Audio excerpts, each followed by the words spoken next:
Okay, welcome to this 12 Foundations. I'm here in Palm Springs, just in my hotel suite here. A little kind of loud room, but hopefully it doesn't echo too much.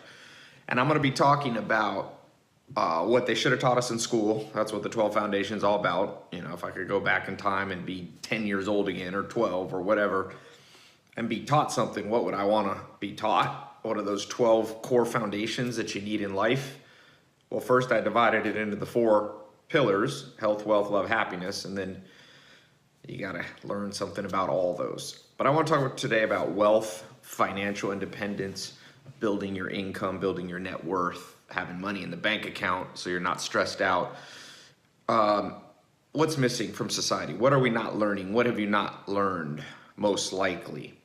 Now, on this particular subject, in some ways I was very lucky, because this is one of those things that when I left high school, 18, I went at age 19 and did an apprenticeship for about almost 2 years with a guy named Joel Salatin, who was an entrepreneur and an expert marketer. So this is the 112 Foundation, and it's funny, of all the things that have helped me make money, it's been being good at marketing. And I think a lot of that has to do, not because marketing is the only important thing you need to know, but because that was a foundation that I got early, age 19. You really want to get everything before you're 24. If you're watching this, if you're over age 24, don't be discouraged.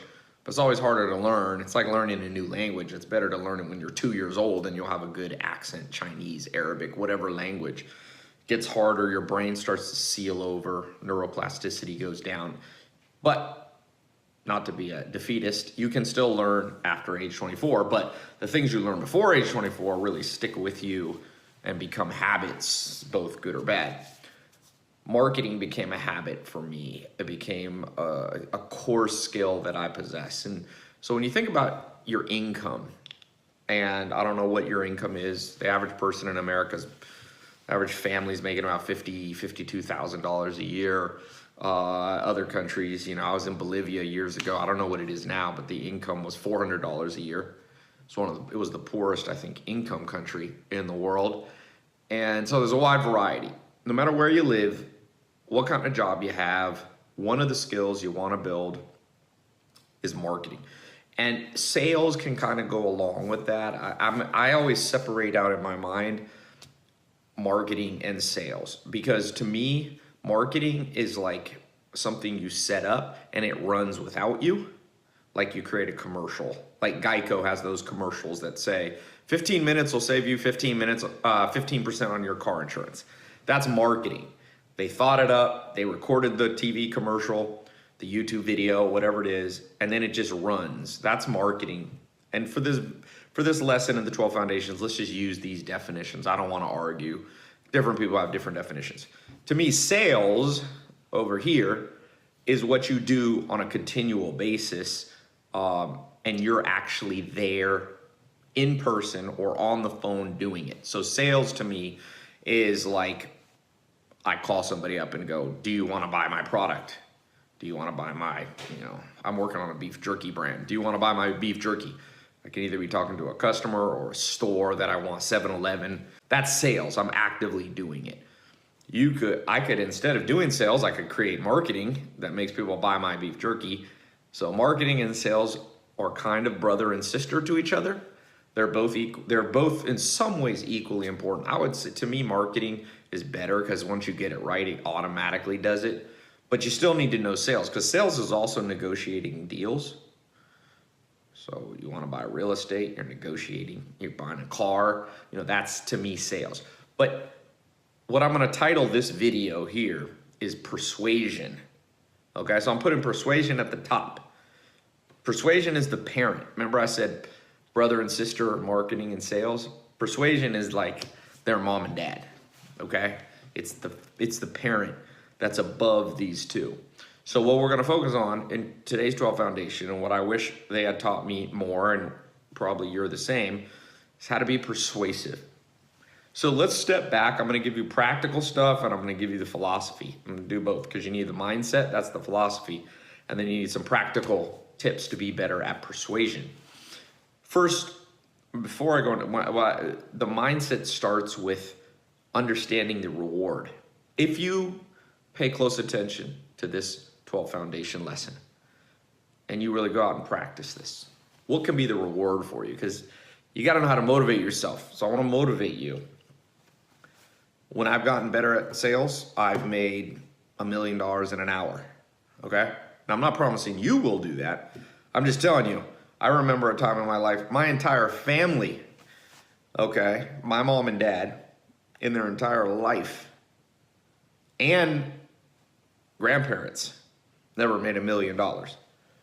And I'd done it in an hour. Now, that's not to brag or anything. I'm just telling you, there's a huge leap when you understand persuasion, because the reason I made $1 million an hour, or before that, I've done $1 million in almost a day. It took me a little longer than a day. It was like 36 hours or something. So I've done it there. And what was it? What was the root of that? Why? Why did my entire family, my mom, my dad, their parents, my grandparents, why in a lifetime of working hard, because they were, worked hard, why'd they never make $1 million in their entire life? Well, part of that is we're a slave to the system, and you're always a slave to the system when you're not good at persuasion. If you lost everything, if I lost everything I have, because that can happen, anybody can fall. You're never above failure. As long as I retained my persuasion skills, I believe I'd be able to come back financially. Same with you. If you lost your job, if you lost your home, if you lost your cars, if there was $0 in your bank account, if you had persuasion skills, okay? If on a 1 to 10 scale of being a persuasive person, you were an 8, 9, or a 10, you're okay. If you were my brother, my sister, my child, I'd be like, you're gonna be all right. It's gonna be rocky for a little bit, but you're gonna pull out of this. If you don't have persuasion skills, which include both marketing and sales, I would say, even if you got a great job, it might be taken from you, or you won't get much of a raise very fast. Or if you lose everything, you're gonna be at the bottom for a long time. In fact, you may never recover. So pay close attention to this, because this is not a subject that, it's not a stupid subject. You're not wasting your time. There's probably nothing else you could do for this hour that would be more important than learning this, even if you already know it, because you can never be, the best. Last year, I think Entrepreneur Magazine named me, #1 social media marketer, influencer. I think they call it influencer in the world. I don't know if I was #1, but that's this year. Forbes named me top 10 business influencers in the world. And so I'm telling you this from a position of experience. That's the only reason. I'm not saying that to brag. Okay, I just want you to know that I actually put this into practice for myself, and I've seen the rewards. I'm not a college professor. I'm not telling you about other people's stuff. I'm not saying in theory this can work. I'm telling you it works. And I've seen it work over and over and over again. Look at Elon Musk, Tesla, PayPal. Look at Steve Jobs, started Apple, the largest company in history, most valuable company in history. What were they good at? Was Steve Jobs a computer programmer? Not really. Was he a computer technical person? In some ways, he was more of a visionary, but he could sell the public on why they should buy Apple computers. And became the biggest company in history, almost $1 trillion company. If you look at Tesla, Tesla's now bigger than Ford. Ford started over 100 years ago, had about a 100-year head start. And Tesla passed them in under 7-8 years. Why? Well, Elon Musk understands persuasion, including marketing, including sales. I can tell you this firsthand about Elon Musk. Steve Jobs, I'm a little bit too young to have met Steve Jobs. Steve Jobs died before I was really an entrepreneur, so I never met him, but I've met and had long conversations with Elon Musk. Specifically, a few years ago, I had a long conversation with him at the Game of Thrones world premiere, season 6 or something like that. I was down in, we have talked before on books and stuff. I got a couple of videos. But at Game of Thrones, he was there, and he asked me questions on marketing, my opinion. He knew I did social media. He asked me, should Tesla use Snapchat? That was his question, and we talked probably for 20 minutes. Very fascinating. So I know firsthand, I can promise you, that Elon Musk, one of the greatest entrepreneurs ever, one of the greatest inventors ever, one of the wealthiest people, he's worth over $20 billion, still in his 40s. I can tell you firsthand, he cares about marketing. He cares about persuasion. Okay? Little side note, you could put the word branding under there too. So you could say Persuasion has 3 children. Marketing, branding, and sales. The reason I didn't bring up branding, it's a little more advanced. This 12 foundation, I'm trying to give you a strong foundation. I'm not trying to teach you everything. I have other programs, other online education courses, seminars, conferences. There's other books on this subject. We can talk more about branding. Branding is storytelling that builds trust. That's my definition. So once again, we have marketing, which is automated sales when you're not there. We have regular sales, which is you actively talking to people on the phone or online on a live talk or at a conference or one-on-one. That's sales. And then branding is kind of a blend of those, but branding is really what's the story you tell? What's the emotional, and it's always emotional. So let's dig into this, because I don't want to get too far off on branding. I did want to talk about that because in many ways, Elon Musk's best skill, he doesn't do much marketing per se. There are, ads for Tesla and they sponsor stuff. And they do sales for sure. They have, if you go to Solar City or any of these companies that Elon Musk owns, SpaceX, they have a sales division selling things actively, but he's really a master of branding. So we'll get a little bit into that. But at the top, it's persuasion. It's all persuasion. Persuasion is the parent of sales. It's the parent of branding. It's the parent of marketing, okay?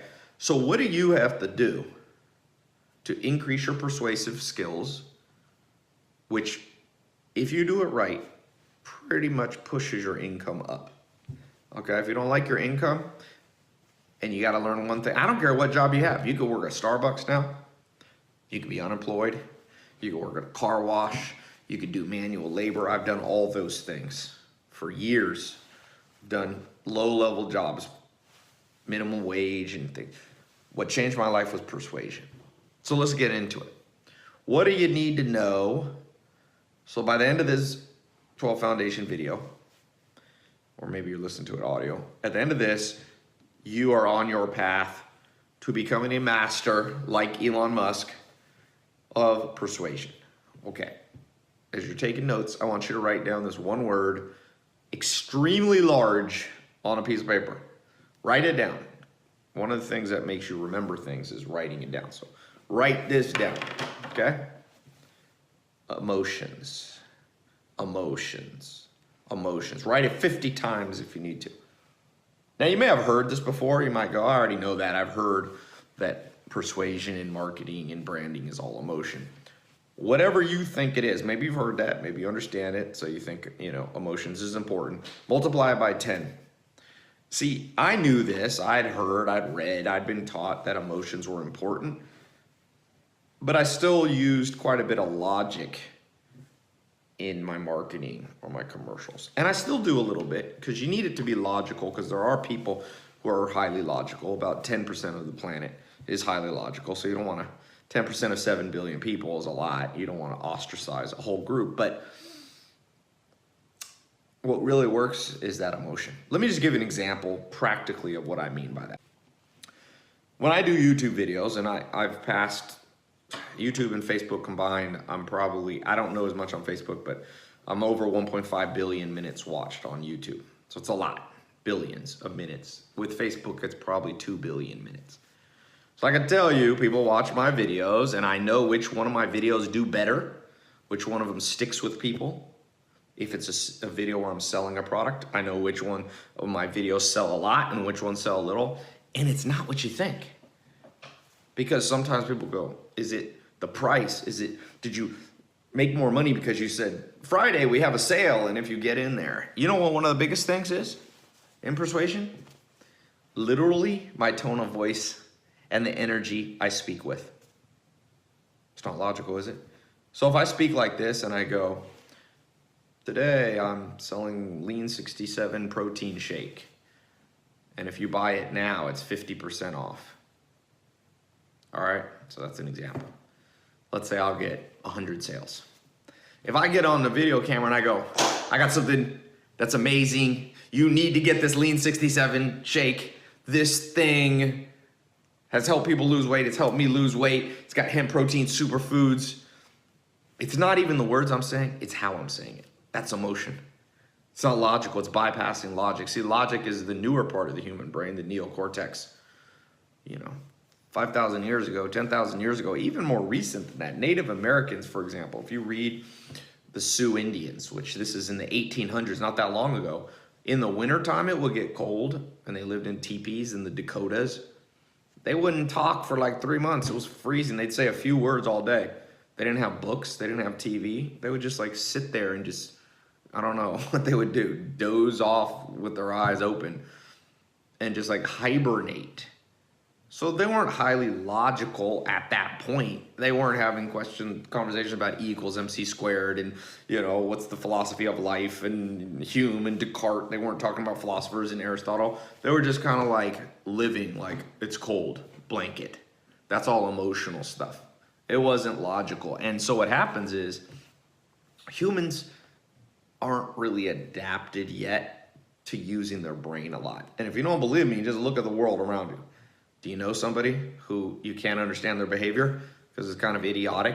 Do you know somebody who says, I'm miserable in this relationship, but they stay in the relationship? That's emotional. Doesn't make logical sense. Do you know people who hate their job? Could probably quit and would be fine financially, but just because of fear, they can't do it, or they're stuck in their ways. Do you know somebody who's super stubborn? Even when you prove them wrong, they're still stubborn. Even when you show them the facts, they just ignore them. That's emotion. And so what happens is, and there's great books on this. You can read the textbook Evolutionary Psychology by Dr. David Buss, one of my mentors, person who's had a big impact on my life. You probably heard me talk a lot about him. He used to be a professor at Harvard. Now he's at University of Austin, but he's brilliant. One of the most brilliant psychologists alive, and biologists too. And you can read about why this is. I'm not going to go heavily into science. I just want you to take away from this is that you got to appeal to people's emotions. If you want to raise, to go into your boss and say, listen, I've been working there for 3 years. You've only given me a $1,000 raise in 3 years. It's not fair. The person over there, or you could say, if you want to be real logical, if you were going in there and going, I looked at the national average, I Googled it. The national average is 7% raise over 3 years. I only got a 3.5%. I believe that might be persuasive, but it's not super persuasive. On a scale of 1 to 10, that line of thought is not a 10 of persuasiveness. If there's in a building, I'll tell you a true story. In business, you're making money and investing because you're going to have to learn how to invest to make money. That's some of the 12 foundations, one of the 12 foundations. You got to know how to invest. I knew somebody, they're going to buy a piece of real estate. They're investing in it. They come to it. I forget what it was. I think it was an apartment or a house they were going to buy. Let's just say it was a $500,000 house.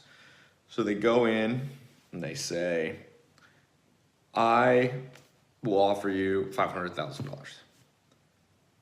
The owner said to them, sorry, somebody else already put an offer on the place or told us they're going to put an offer on the place. They haven't done it legally yet for $400,000. And my friend goes, I'll give you more. I'll give you $100,000 more. And they said, nope, we're going to take $400,000. And my friend, who's logical, was like, I don't understand it. How illogical is it? If you're going to sell your house, you just sell it to the highest bidder. Everybody knows that, right? Buy low, sell high. Sell to the highest bidder. That's how an auction works, right? Whoever raises their hand for the highest price, they win. So they were just confused. They called the owner of the house back and finally said, look, I'm not going to try to be pushy here. I'm not going to try to persuade you to sell me the house. It's clear you want to sell to these other people. Can I just ask you why you're selling to them for $400,000 when I would gladly give you a check for $500,000? And the owner said, well, the people buying it told me that they're going to bring the people going to buy it and move into the house. They're going to bring with them their father, elderly father, to live with them, who has cancer, and they want to take care of him before he dies.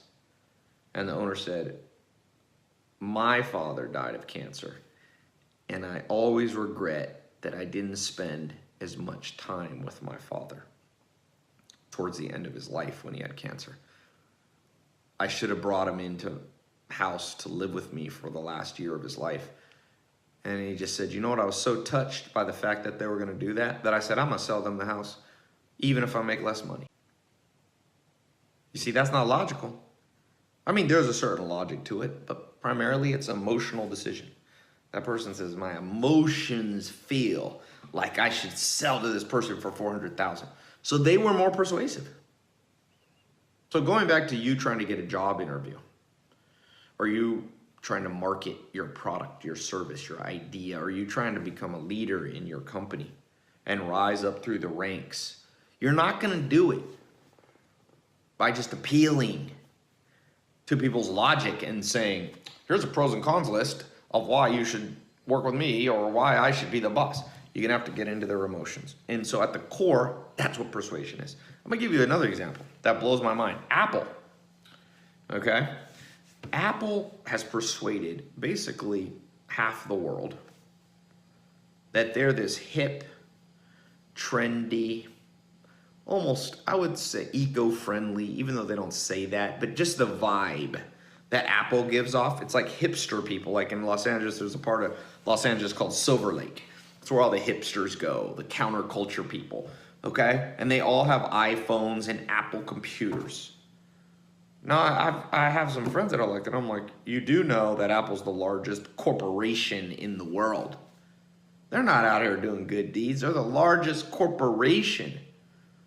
But somehow they've hypnotized all my hipster friends to be like, no, they're doing good for mankind. I mean, they might be doing good for mankind, but it's the largest corporation in the world.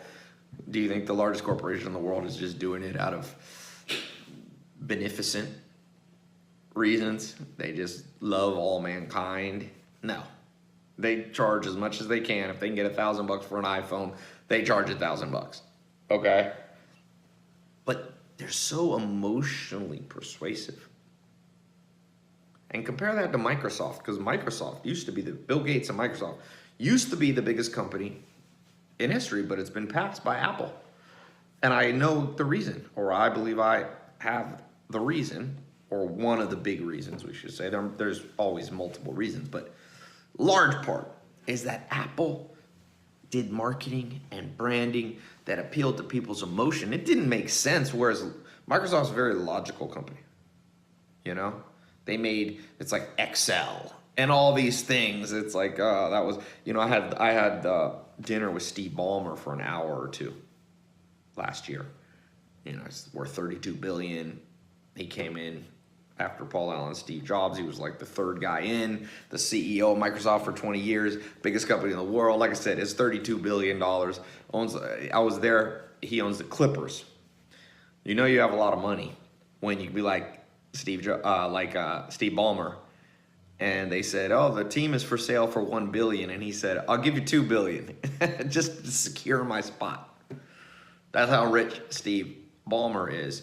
But when I talk to him, he's a very logical person, and of course they've done very well, okay? But he talks about the competition with Lotus 1-2-3 and Excel. It's very regimented, and it was beat out by emotion. Apple. If you go to an Apple store, they're like, you ever been in an Apple store? It's like They give you the experience. There's just something, it's just like feng shui or something.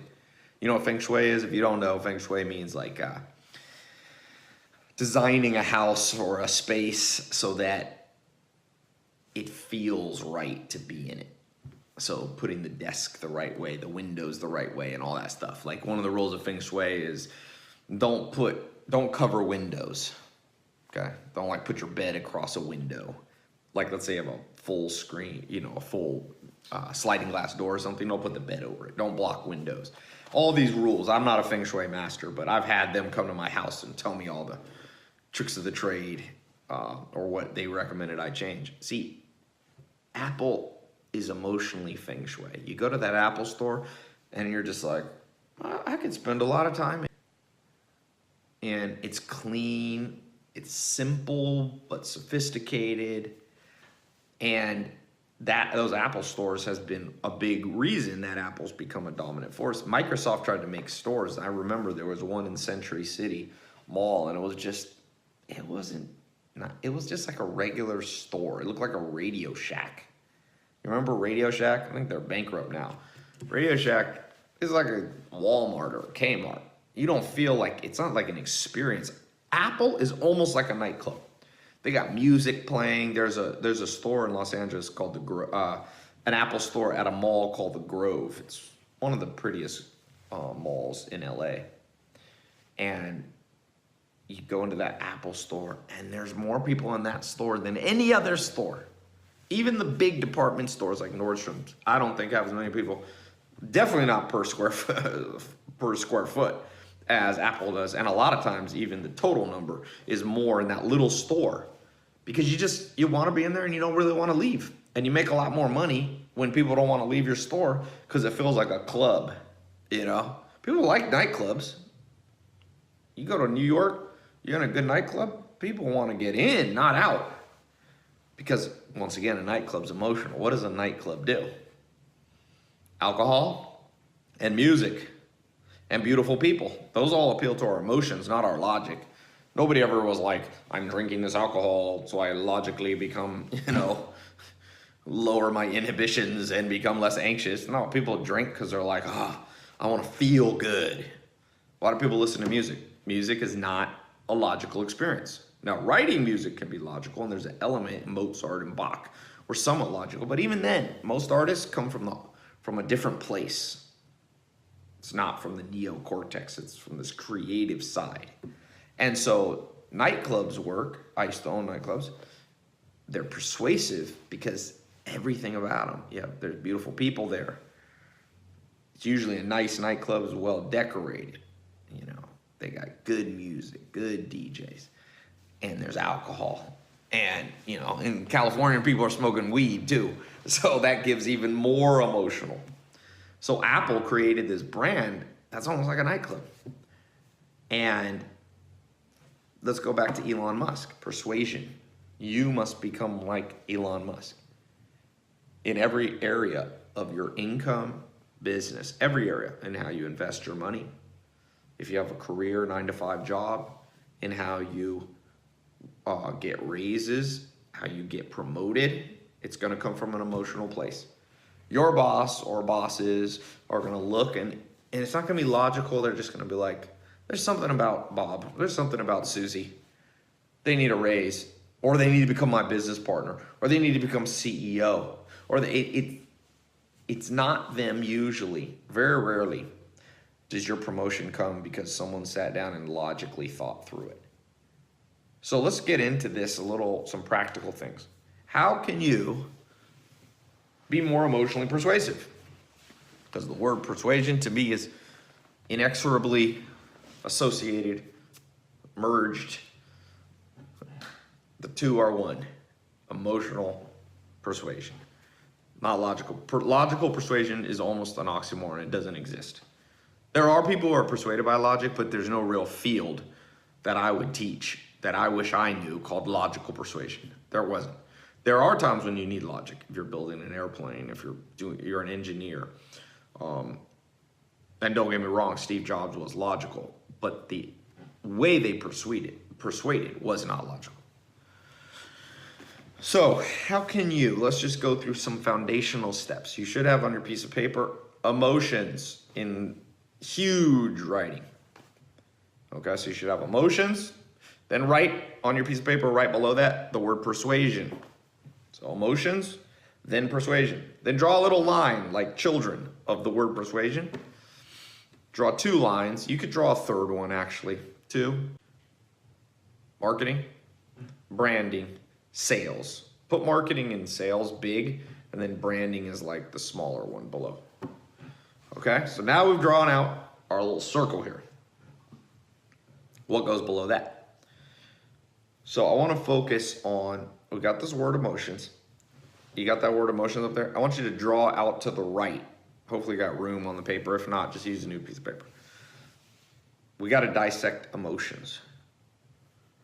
What makes people persuasive?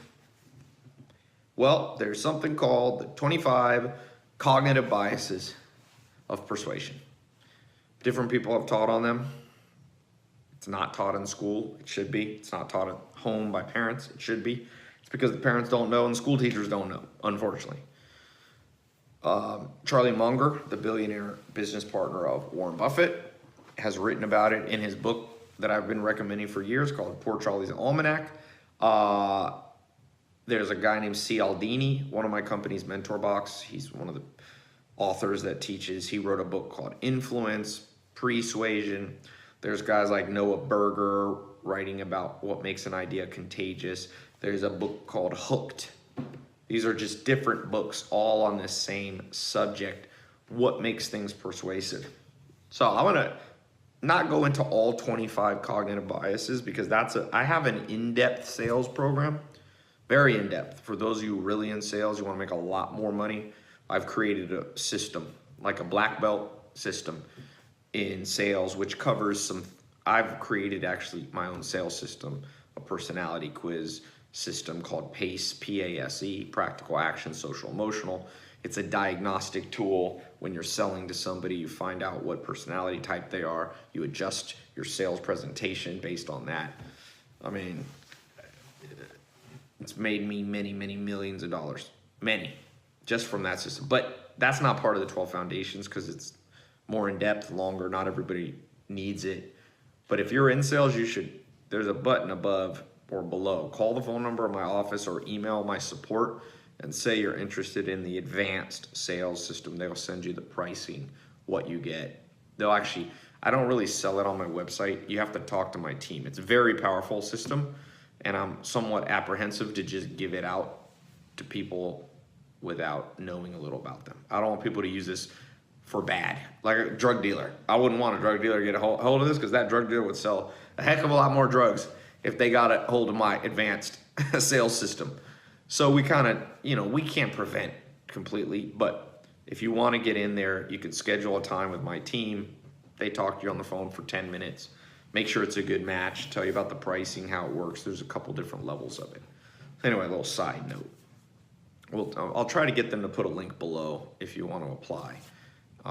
It's free to apply or whatever. I think it's free. Yeah, I can't remember. If you click the button or you tell customer support, they'll tell you the details. So there's this advanced super ninja stuff. Not everybody needs that. That's why I don't put in 12 foundations.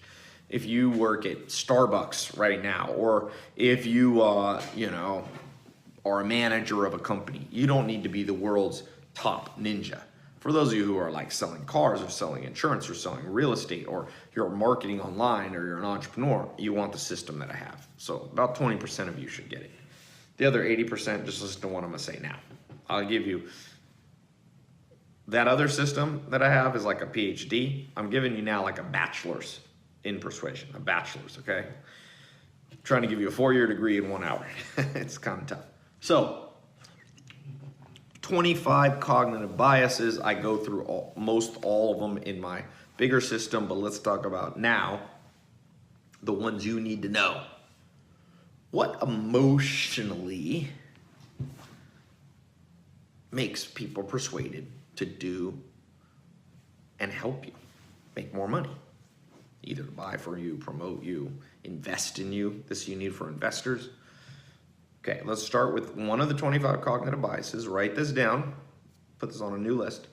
Number one, it's called liking, disliking bias. Liking dash disliking bias. It's a bias in the brain. When I say bias in the brain, I mean basically people emotionally are triggered by these. That's what biases mean in this case.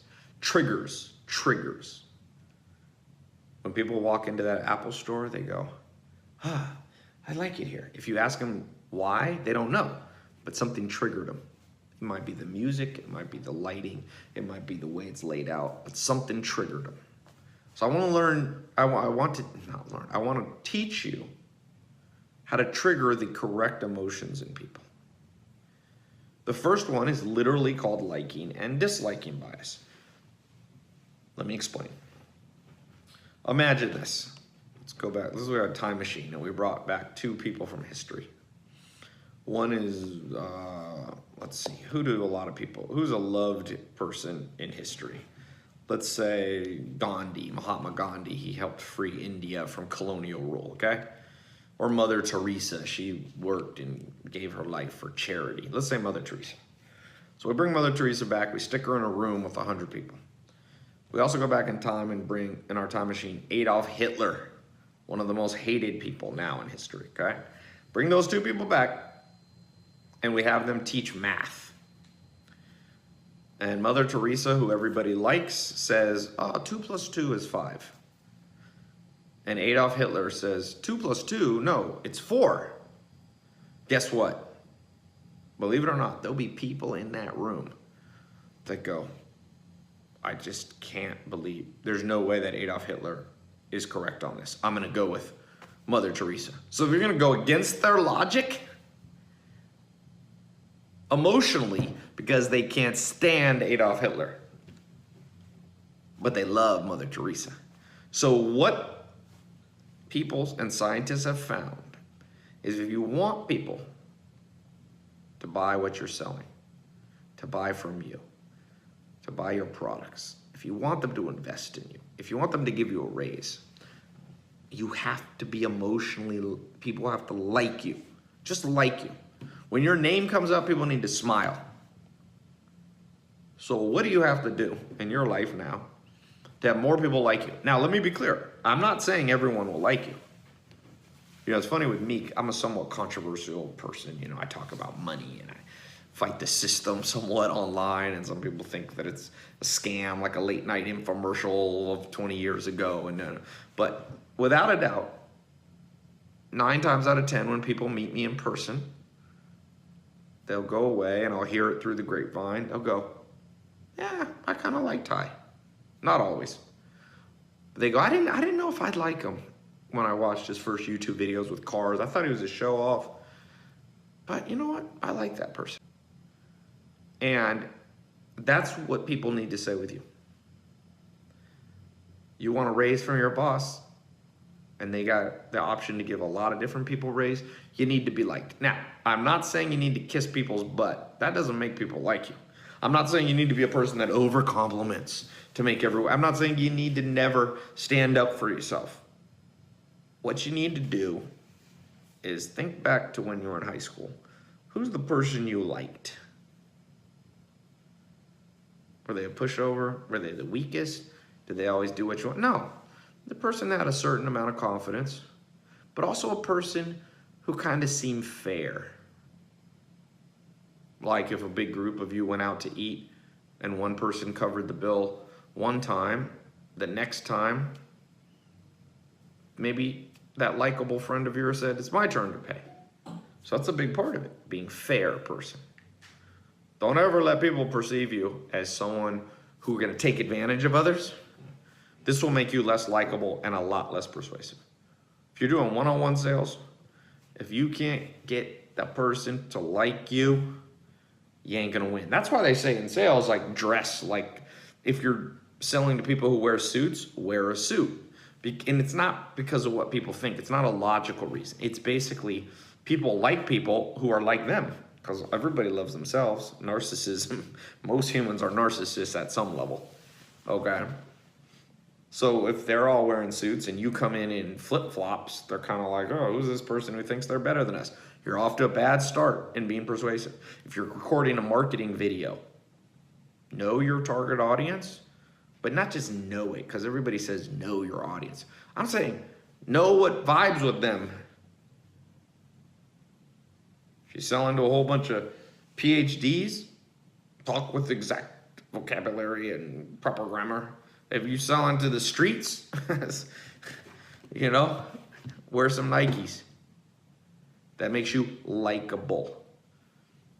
And again, when I use the word likable, it's not just like they come behind you and slap you on the back and go, for he's a jolly good fellow, like not like that kind of likable. Just something in people's core emotions and just go, I like that person. And I will tell you, I know a lot of people trying to make money, because you got to remember, a lot of people want to make money. They know who I am. They follow my stuff, or they either like it or they follow it to criticize it, whatever.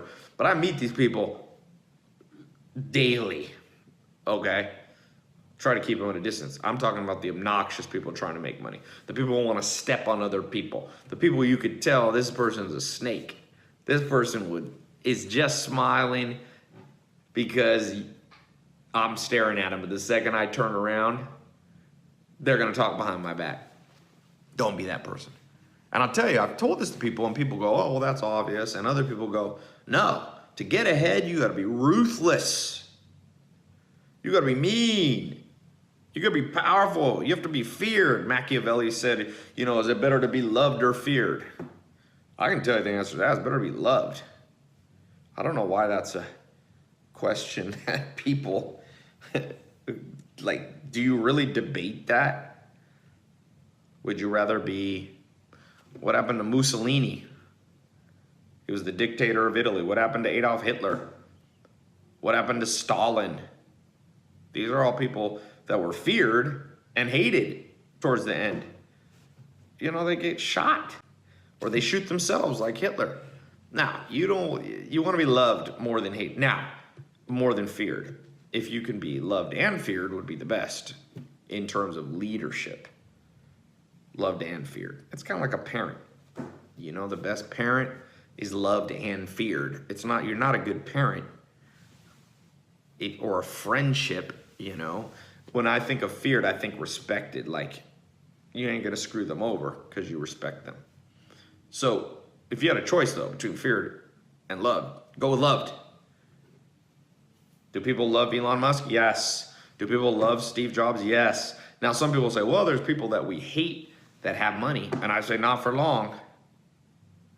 Remember this, I'll give you an example. We're talking about liking and disliking, because this is one of the main biases that's gonna make you more persuasive and gonna make you more money. It's gonna make you more money. There was this guy, I forget how to pronounce his name, Martin something, Shkreli or Shkreli, and he basically was going in, he would buy drug companies, pharmaceutical, like medicine. He'd buy companies that manufacture medicine, and he'd raise the rate. He raised the price on, like, I don't know if it was AIDS HIV medication or something that's really important for people to have. And he bought the company and just raised, like, 10x the price. And logically, see, he was a very logical guy. In fact, I think he's autistic, but not in the not like handicapped, not stupid, but like Rain Man. You ever seen the movie Rain Man? He has like no ability to have emotions. He's like just like a logical computer. So to him, he was like, well, I'm just raising the prices just like McDonald's raises the prices, or Taco Bell or Coca-Cola raises the prices. Why can't I? But emotionally, the thought that you're going in and you're taking the most vulnerable people in the world who need medicine and you're making it maximum pricing so they can hardly afford it, it just rubbed the entire United States population wrong. It just made people at the gut level be like, I don't like this guy. And he was known as the most hated man in America. And where is he now? He's in jail. Because people found, if enough people hate you, they find a way to take you down. So forget what Machiavelli said. Don't be feared, be loved. Now, there is a time when you can't be loved, then it's better to be feared. It's better than nothing. You know, like it's better. If you know people can't love, if you're in prison or something, then you got to be feared because they ain't going to love you in there. But out here in the mainstream world, your life, your career, your business you're launching, you need to just be liked. And again, it's not important that you're liked by everybody. It's in fact, if everybody likes you, you're doing something wrong. I want to balance out this conversation on likability. If everybody likes you, okay, you're doing something wrong. If everybody hates you, you're doing something wrong. You need a balance. I would say 80-20, okay? 80% of people who encounter you should like you, 20% shouldn't, because you stand for something, you have convictions, okay? 80-20, great, it's like the Pareto principle from Italy. It's a great principle, it applies to many things. 80-20, be 80% loved by 8 out of 10 people you meet, and have 2 out of those 10 not like you because you stand for your convictions. And you know, you just don't see eye to eye with them and they get mad. That's okay. If that number starts getting like 7 people hate you for every 3 that like you out of 10, that's not a good ratio. You want to sell more? When people see your face, when they see your phone number, they need to smile. Mark Cuban, I think it was Mark Cuban, he told me, Ty, people do all this networking. They say, I'm going to make more money by going out to networking. I'm going to go, you know, have cocktails with people and talk and go on the golf course. And I get their number in my phone and see, now I've been networking because I have this person's phone number. He said it only counts if they smile when they see your call. So if your name's in their phone, it doesn't count as a true business networking contact that's going to make you money unless they smile when you send them a text or your number comes up on caller ID. See, that's likability. That's a great way to say what I'm trying to say. So what makes you more likable? Like I said, be fair. Pick up the tab. Open the door for people. Genuinely care about them. Every once in a while, reach out to people and say, yo, how you doing? Everything good? If people tell you they're sick, a week later, let's say they live in a different city, a week later, follow up. Hey, how you feeling? Take the time out of your busy life to care about other people, and they will care back. That's how you make yourself more likable. If you're going out to eat, every once in a while, pick up the tab. Send people birthday gifts. Gifts are a great way to be more likable. Don't overdo it. You don't have to be ridiculous, but, you know, be generous. You see a homeless person on the side of the street, give them $5. Don't do it, you know, because you're trying to show off. No, be that person, because a side effect of that is people walking with you like, I like this guy. Everybody else is always controversial. Should you give money to the homeless? Well, whatever. Give money to the homeless. Worse, I mean, they might abuse it, but some of them don't. I've given money to homeless people and I've seen them go buy food. I gave money to a guy and he's like, I need new shoes. His shoes were falling apart. I took him to the shoe store, he put them on. Okay? And all of those things contribute to the person. You want to be like the Apple store. People just deep down go, yeah, I kind of like this person. That's persuasion. If you're a door-to-door salesperson, if you're selling cars, if you're selling insurance, if you're selling real estate and all, you got to be that person. What's another thing that makes people like you? I just threw out them, you know, practical things. Remember their birthday, remember people's names, ask about their family, but also do it genuine. Because if people think you're doing it, we've all been around somebody who does it like too logically. That's what makes you not like them. Where you can tell they're like, it is March 3rd. It is your birthday. How are you? Like, that doesn't work. It's got to come from a place where you're just like, hey, wasn't it your birthday last week? Happy birthday, man. Sorry I forgot about it. Just be like that. Be transparent. Be open. And this is something Dr. Buss taught me. It's called reciprocal altruism. Reciprocal altruism. And game theory scientists call it tit for tat. Basically means, this would be a rule in life. To be more likable, have a 1-to-1 ratio. If somebody does something nice to you, do something nice for them. 1-to-1. Some people go, well, I don't want to overdo it. Overdo it. But 1-to-1. So if people give you One birthday gift, give them one on their birthday. And you can also be the person starting it. Now, if you give a birthday present to somebody and they always forget you, that should probably be the 20% of your life that you cut out. And you don't worry if they like you, you just cut them off. Okay? Don't exploit people. Don't make people think that you're following up and talking to them just for what they want, just for what you want. If you're doing sales, ask people what they want. Don't force. That's another thing that makes you not like somebody. Who here likes somebody who's pushy? See, people go, Ty, to be more persuasive, you have to be more pushy. Call more times. Well, there's some truth to that. Persistent, but not pushy. There's a fine line between persistence and pushiness. You cross that line, you will regret it because your income will go down. The product you sell will go down. Okay, so we've talked about liking bias. Let's talk about one more. We'll talk about two more. We'll do a total of three.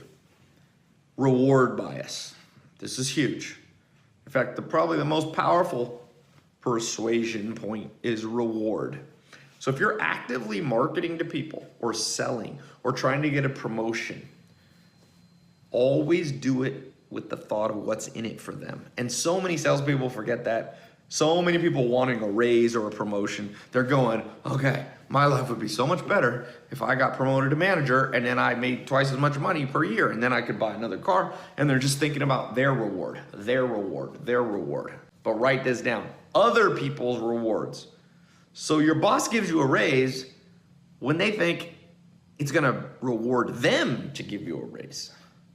So the way you get a raise, for example, is you go, hey, I see you in here working 50 hours a week. You promote me, I'll take a lot of this burden off you.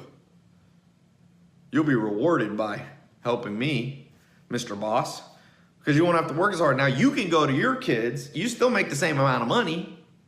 You can go spend more time with your kids, more time golf. If you know they like golf, be like, you should be spending more time on the golf course. You want to have a persuasive conversation with a boss?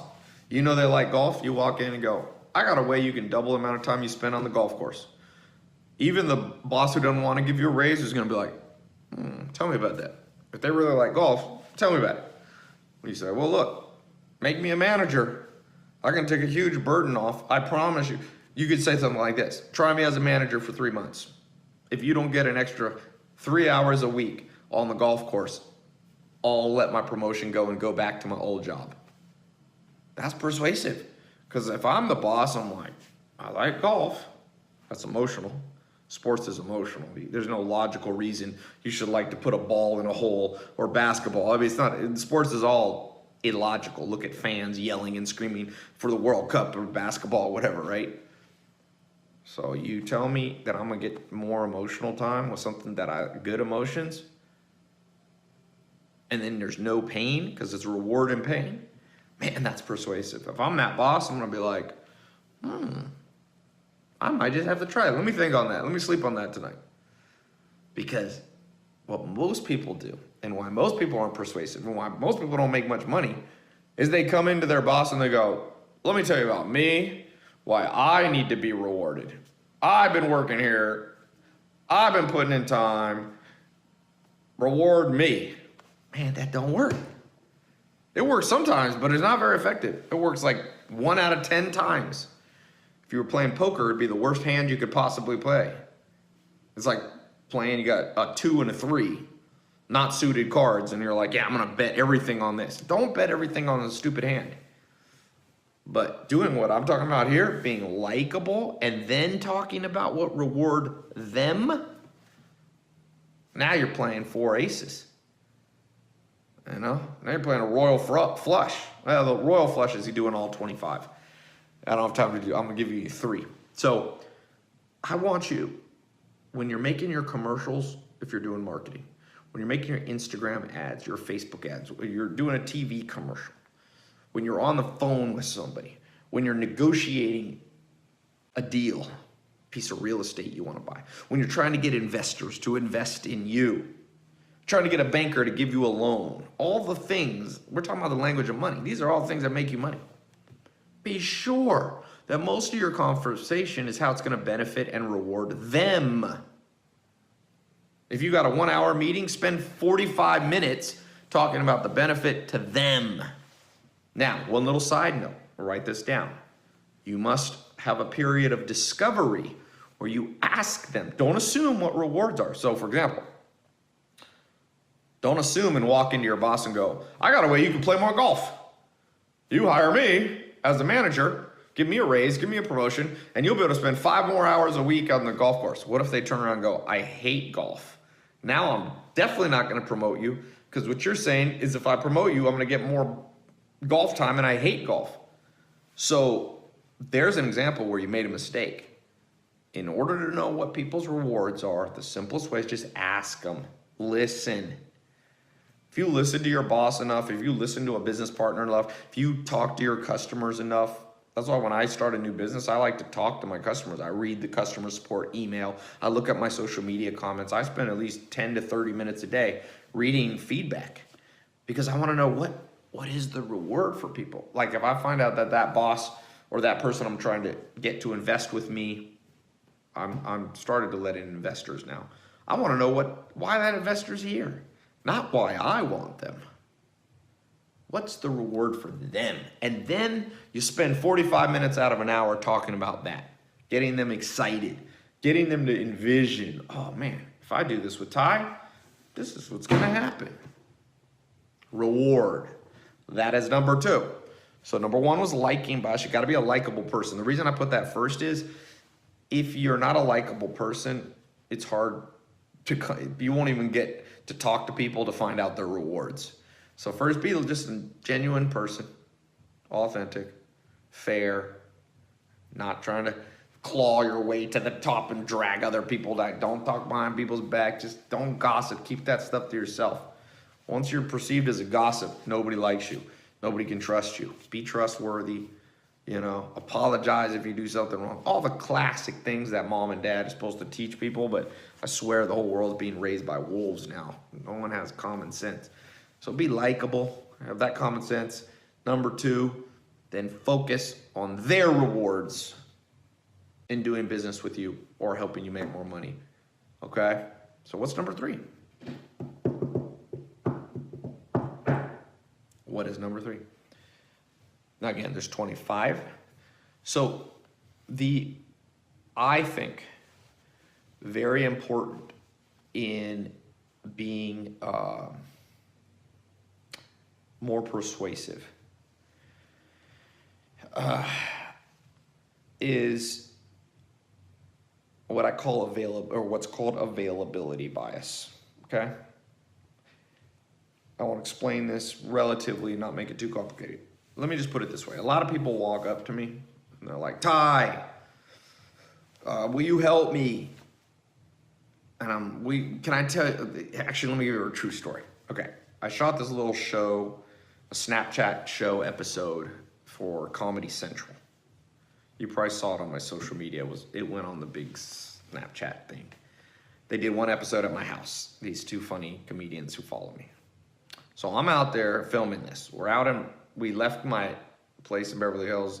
We went to the front out on the street where the public is. Usually I have a wall, a gate. People can't always, because people come to my house every day and ask for stuff.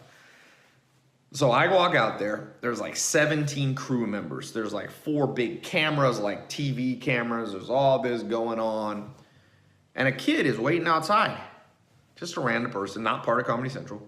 And he comes up to me and he's like, Ty, I really need to talk to you. And I'm like, okay, I'm kind of busy, but what's up? And he says to me, okay, I only need 1 hour and I'll explain to you how. And I remember being like, are you crazy? I'm in the middle of shooting and you're asking for 1 hour? And then he started explaining. It was the most complicated story. It was like, he was like, let me tell you my whole life story. He didn't get to the point. Does that make sense? Scientists would call that availability bias. What he was trying to tell me was not easily available to my brain. In fact, it was overwhelming me. I was like, I can't even listen to one word this guy's saying because I'm busy in this, and he's asking for 1 hour of my time. And now that I'm listening, it's a convoluted story. It sounds like he hasn't practice what he's going to say ahead of time. It sounds like he doesn't even know. It sounds like he's almost just rehearsing on me and just, oh, whatever, Ty, I've had a hard life. And I felt bad for the guy, don't get me wrong. But it wasn't possible. I couldn't leave the 17 people that were there. I felt bad for their time too. I had to respect their time. I couldn't just respect this one person's time.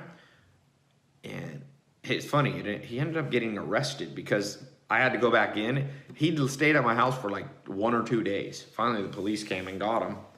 I didn't even call the police. Somebody did. But point was, and I felt bad for the kid. He was a young kid, but I wanted to tell him, man, you need these 12 foundations, because he wasn't being very likable. Okay, he was breaking every rule that I'm teaching you now. He wasn't that likable because he was it's not likable to interrupt. He just was like walked up, and he was really like bothered that I was busy with other stuff. Number two, he wasn't talking about the reward for me. I don't need a reward, not to sound selfish, but it was just positioned all about him. Like, yo, he should have said something like, hey, you know what? You want to have a quick break from the Comedy Central?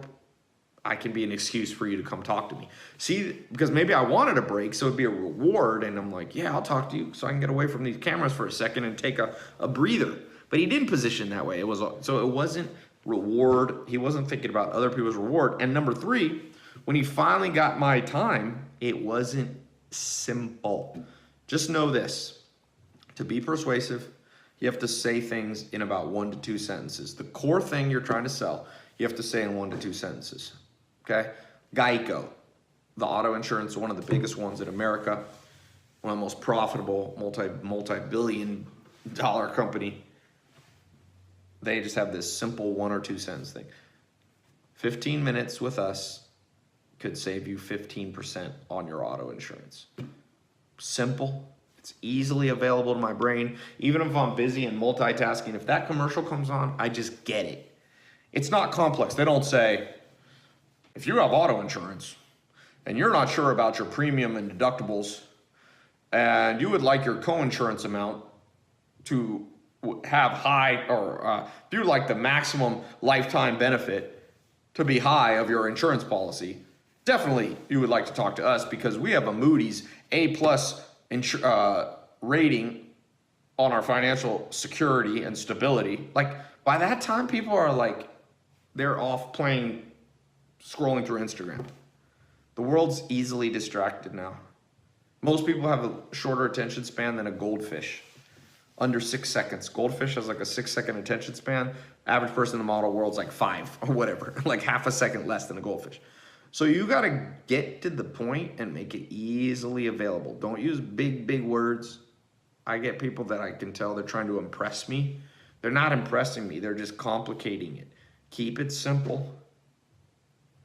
You remember Krispy Kreme? I remember when Krispy Kreme came around. If I was marketing, being persuasive, if I was the person founding Krispy Kreme and I wanted to get investors and I wanted to get my first customers, I would have just said something. Bring your family, watch us make hot donuts through the glass window, served directly into your hand, or something like that. Just like simple, because that's, when I was a little kid, that's what I thought of Krispy Kreme. I thought it was a better donut place. Like, they made more money, but it was a simple reason that was easily available to my brain. Gave me a lot of reward, the sugar and donuts. It's very rewarding. But it was easy. You just go there and you'd watch. I remember after church, my stepdad and my mom, he loved donuts. He would take me there, and those donuts would just like come hot off the little thing, and you'd watch it, and then you'd be like, I want 6 of those. It was the simplest business model, and Krispy Kreme just grew to one of the fastest or one of the largest, donut companies. It passed, I think, Dunkin' Donuts and Winchell's and all these other ones very quickly, because it was easy to understand. I understood, why do I want to go to Krispy Kreme? What's in it for me? What's the reward? Was it simple to understand? Yeah. So remember this saying and write this down. KISS. Keep it simple, stupid. KISS. When you're trying to get your boss to give you a raise, or you're trying to get investors to invest in you, ultimately, It will be because of one simple sentence you say. For example, I launched a program called the Social Media Marketing Agency, SMMA. I launched it in 2016, made a lot of money. Made a significant amount of money for me and my company. But it also made other people even more money and helped more people. I can't tell you how many hundreds and thousands of people have started their own social media marketing agency. And I look back and I'm like, why was that successful? What was persuasive about it? What was the marketing and sales? Why did the thing just work? And I realized I had come up with this simple sentence, real simple, simple 1 or 2 sentences. It just said, I'm going to show you how you can make an extra $1,000 to $10,000 a month, part-time or full-time, by managing different businesses' social media platforms. That was it. People got it. Okay, I can make an extra $1,000 to $10,000 a month, part-time or full-time, by just like managing the Instagram of a restaurant near me or managing the Facebook ads of my dentist. And it was simple. And people just go, I want to learn about that. 20, 30,000 people went through that with amazing results. I'm not just saying I liked it because I made money. That was a great reward for me. But it was also rewarding for me to just see it work. And I get people come up to me. I had a kid in Australia, was like 17. He's like, I'm making $15,000 Australian a month, which is like 11 grand. He's still in high school. That's rewarding for me. It's rewarding for him. His customers like it. And it's simple. When he walks in the door, he's 17. He's like, hey, I can manage your Facebook for you and help you get more customers. And the businesses are like, okay. See how easy that persuasion was? He didn't come in and say, would you like to do multi-platform, amalgamated, synchronized customer acquisition funnels for you? No, just keep it simple. So to recap what we've covered here, the psychological biases, at the core of it, it's all emotional. That's why simple works better than complicated, because simple appeals to the emotions, complicated appeals to the logic, and people ain't that logical. Only 10% of people maybe are logical. If you don't believe me, ask it. Just go around randomly, ask people how much they love math. Very few people love math. Okay, so your diagram is emotions. Below that's persuasion. Below that is marketing, branding, persuasion, sales. Off on the next page, you should have your notes, which say, which are all around emotional and the emotional and persuasion bracket, and they're 1, 2, 3. 1 is be likable. 2 is focus on the reward to them, not to you. And number 3, make it easily available. Keep it simple, stupid. Keep the thing simple. No complicated words. Don't be using 8-syllable words. Don't say onomatopoeia in your presentations, in your sales. Just be down to earth, simple. If you follow these things, your marketing is going to be better for your business. If you're in sales, you're going to sell a heck of a lot more. If you're asking for a raise or promotion or become a leader, more people are going to follow you. More people are going to promote you. Okay? So I hope this has been helpful for you. So here's what I want you to do to complete this 12 Foundation lesson. Below, I want you to just tell me, okay? And you're going to need to think about this. Take 10 minutes now, 5 to 10 minutes, okay? I want you to think of an example right now where you can use one of the 3 things to become more persuasive. So remember how I gave you an example like the boss, if you know they like golf and you want a promotion, be like, I got a way you can play more golf. Write that down as a paragraph. If you're trying to get an investor, what's a practical way you can use one of the 3 psychological biases that I taught you? Liking, reward, and availability, simplicity, we could call it. So maybe, what you write below to complete this would be something that's going to make you more likable. It could be simple, Start remembering people's names. You're going to start remembering their birthday. You're going to send birthday gifts to people. You're going to pick up the tab. Maybe you've been the guy or the girl who always goes to the bathroom right when the tab is due, right? So leave that. That will complete this 12 Foundation, and see you on the next one.